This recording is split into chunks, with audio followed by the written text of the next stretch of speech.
데일리 베스트 뉴스를 시작합니다. 문재인은 12월 1일 뉴질랜드로 향하는 전용기 안에서 기자들과 간담회를 가졌습니다. 여기에서 문재인의 몇 가지 발언들이 국민들의 분노를 사고 있는데, 김정은 답방과 관련하여 모든 국민이 쌍수로 환영해 줄 것이라 믿는다라는 말이 있었고, 사전에 약속을 어떻게 했는지는 모르겠지만 국내 문제는 질문받지 않겠다라는 발언도 있었습니다. 이에 국민들은 경제 문제 등 산적한 국내 현안에는 관심이 없고 오로지 북한과 김정은에게만 머리가 쏠려 있는 것이 또 한 번 확인되었다며 분통을 터뜨리고 있습니다. 그런데 이날 문재인의 발언 중 국내 언론에 잘 알려지지 않은 문제의 발언을 월간 조선의 배진영 기자가 발견해 자사의 인터넷판에 이를 기사화했습니다.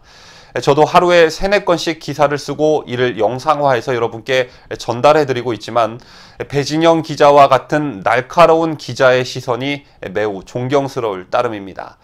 배 기자는 기사 첫머리에서 신문 보도를 읽다가 눈을 의심했다라는 말로 글을 시작합니다. 오늘은 여러분과 함께 배진영 기자의 날카로운 시선에 의해 발견된 치명적인 문재인 발언의 문제점을 짚어보는 시간 갖도록 하겠습니다. 문재인은 지난 1일 뉴질랜드로 향하는 전용기 안에서 기자들과 간담회를 가졌습니다. 이 자리에서 나온 말 중에 북미 정상회담이 70년 만에 이루어진 엄청난 역사적인 큰 사변이듯이 북한의 지도자가 물론 판문점에서 남쪽으로 넘어온 적은 있지만 제대로 이렇게 서울을 방문한 적은 한 번도 없다라는 대목이 있었습니다. 여기서 배 기자를 놀라게 한 표현은 다름 아닌 사변이었습니다. 국립국어원의 표준국어대사전은 사변을 이렇게 풀이하고 있습니다.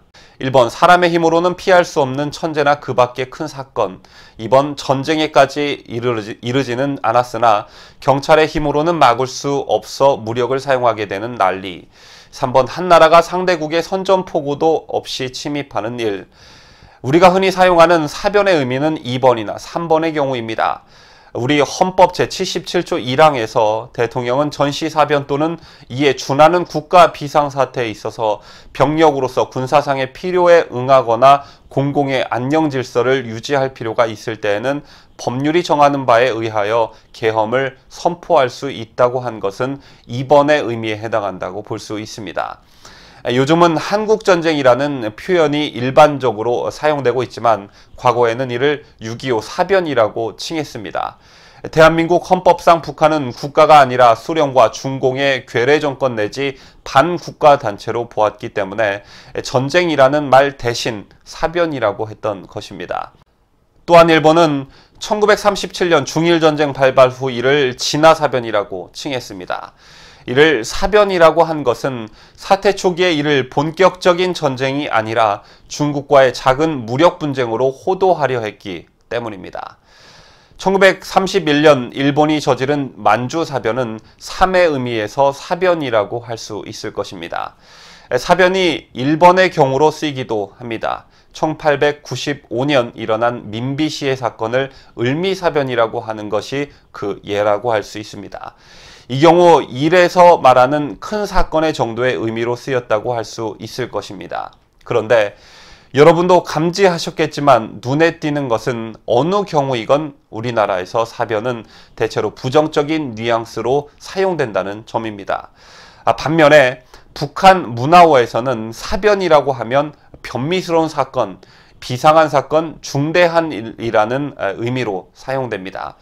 북한에서는 만주사변을 9.18 사변이라고 하는데 이는 변미스러운 사건이라는 의미로 쓰인 것입니다. 하지만 북한에서는 그보다는 비상한 사건, 중대한 일이라는 의미로 그것도 대체로 긍정적인 뉘앙스를 담아 사용합니다.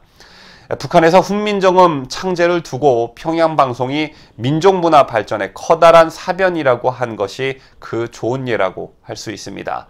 한편 사변이라는 단어는 북한이 2000년 이후 남북정상회담을 지칭하는 말로도 자주 사용되어 왔습니다. 2005년 6.15 5주년을 맞아 평양출판사가 발행한 6.15 자주통일시대라는 책은 6.15 공동선언 채택을 조국통일운동사의 중대한 의미를 가지는 역사적 사변이라고 표현했었습니다. 지난 4월 판문점 남북회담을 전후해서도 사변이라는 말은 빈번히 등장합니다. 북한의 대남선전 매체 우리민족끼리는 판문점 회담을 앞둔 지난 4월 15일 절세 위인의 확고한 통일 의지가 안아온 자랑찬 결실이란 제목의 글에서 남북 정상회담을 두고 파국의 위기에 처하였던 북남 관계의 오늘과 같은 극적인 변화는 원수님의 확고한 통일 의지와 대범한 아량, 동포애적 조치에 의해 마련된 역사적 사변이라고 주장한 바 있습니다.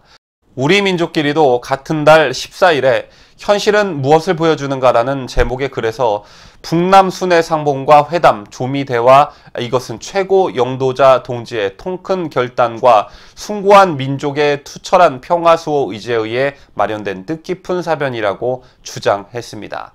판문점 회담이 있은 4월 27일 노동신문 또한 천출 위인을 모시어 민족의 앞날 창창하다는 제아의 논평의 기사에서 이번 북남 순회 회담은 경애하는 최고 영도자 동지의 뜨거운 민족애와 확고한 통일 의지, 대범한 결단과 넓은 아량에 의해 마련된 역사적 사변이라고 주장했습니다.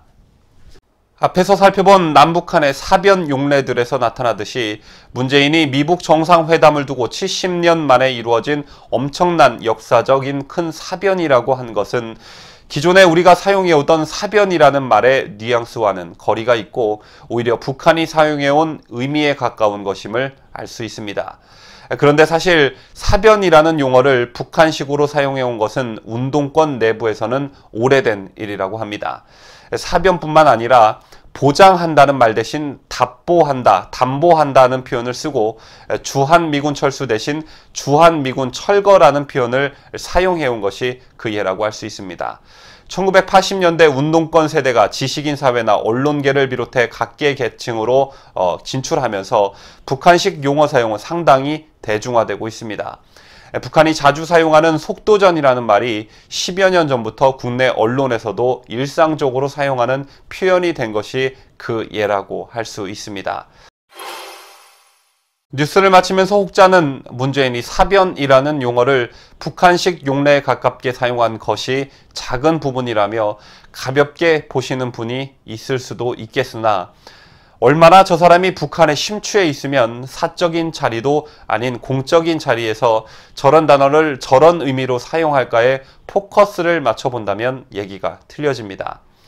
다시 한번 국립국어원의 표준어 대사전에 명시된 사변이라는 단어를 주의 깊게 보시기 바랍니다. 1번, 사람의 힘으로는 피할 수 없는 천재나 그 밖의 큰 사건. 전쟁에까지 이르지는 않았으나 경찰의 힘으로는 막을 수 없어 무력을 사용하게 되는 난리. 3번, 한 나라가 상대국의 선전포고도 없이 침입하는 일. 이 세 개의 의미 중 어떤 의미로 사변이라는 단어를 사용했는지 문재인에게 묻는다면 뭐라고 대답할지 궁금해집니다.